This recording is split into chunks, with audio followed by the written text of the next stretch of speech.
Hello बच्चों, आज की क्लास में हम लोग क्लास 7th इंग्लिश का चैप्टर 5 जिसका नाम है लिटिल बर्डी, इसका क्वेश्चन आंसर और वर्ड पावर दोनों करेंगे। तो चलिए शुरू करते हैं।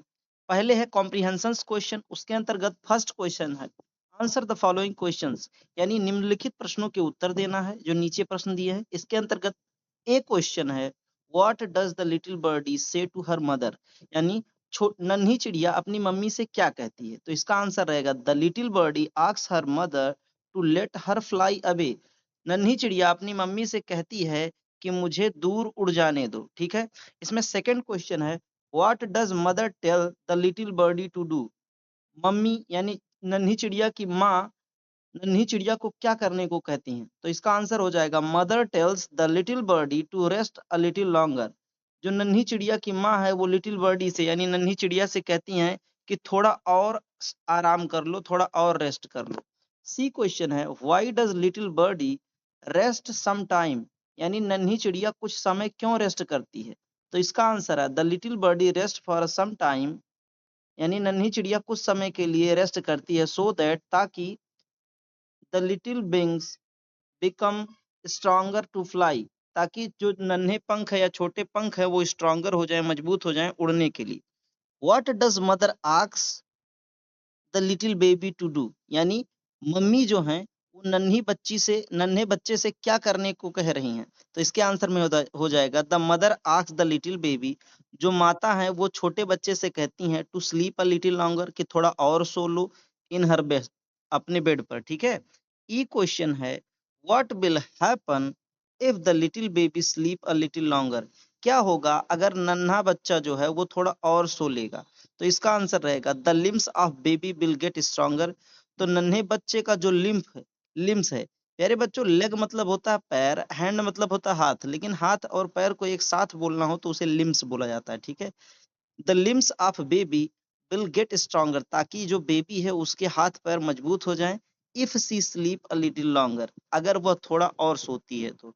वर्ड पावर के अंतर्गत फर्स्ट क्वेश्चन है give the rhyming words for each of the following words, यानी नीचे जो शब्द दिए हैं उसके लिए राइमिंग लिखना है। तो फ्लाई का रेपी हो जाएगा। ठीक है। नेस्ट का रेस्ट हो जाएगा। आप लोग राइमिंग वर्ड का मतलब समझ रहे होंगे, तुकांत शब्द। ठीक है। यानी आखिरी आखिरी वाला मिले। ठीक है। जैसे कर, डर, मर, ऐसे करके। ठीक है। अब जैसे राइज लिखा है तो राइज का हो जाएगा राइमिंग वर्ड वाइज, पीप का डीप, लॉन्गर का स्ट्रॉन्गर। ठीक है। सेकंड क्वेश्चन है match the word in column A with the meaning in column B to know some new words and their expressions. ठीक है। तो हमें कॉलम ए को कॉलम बी से मिलाना है। तो डायरेक्ट मिला के ही आंसर यहाँ लिखा है बर्ड बाथ। ठीक है। तो ये जाएगा a good view of something from a high position. ठीक है।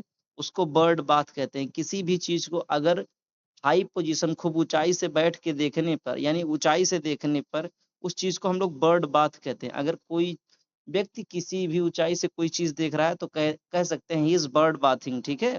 बर्ड स्ट्राइक, इसका क्या होगा a bird that hunts and eat other animals, इसको बर्ड स्ट्राइक कहते हैं। यानी ऐसी चिड़िया जो हंट यानी शिकार करती है और खाती है दूसरे जानवरों को, उसे बर्ड स्ट्राइक कहते हैं। बर्ड्स आई व्यू, ठीक है, इसका मतलब क्या होता है a vessel with water for bird to bath in. एक वेसल का मतलब होता है बर्तन, विथ वाटर जिसमें पानी हो, फॉर बर्ड टू बेथ इन। ठीक है। ताकि उसमें वो नहा सके। ठीक है। बर्ड ऑफ प्रे, इसका हो जाएगा a clash between bird and an aircraft.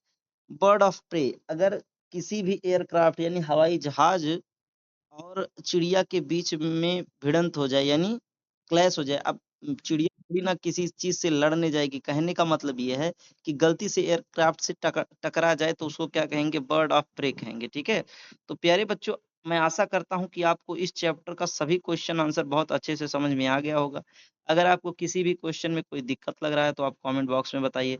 अगर आप क्लास 7th में हैं तो इसी चैनल पर मैं यूपी बोर्ड का क्लास 7th का इंग्लिश, क्लास 7th का जो पृथ्वी और हमारा जीवन है यानी इतिहास, भूगोल, जो भी चीजें हैं, मैथ, हिंदी, हर एक चीज का सॉल्यूशन डे बाय डे आपको प्रोवाइड करा रहा हूँ।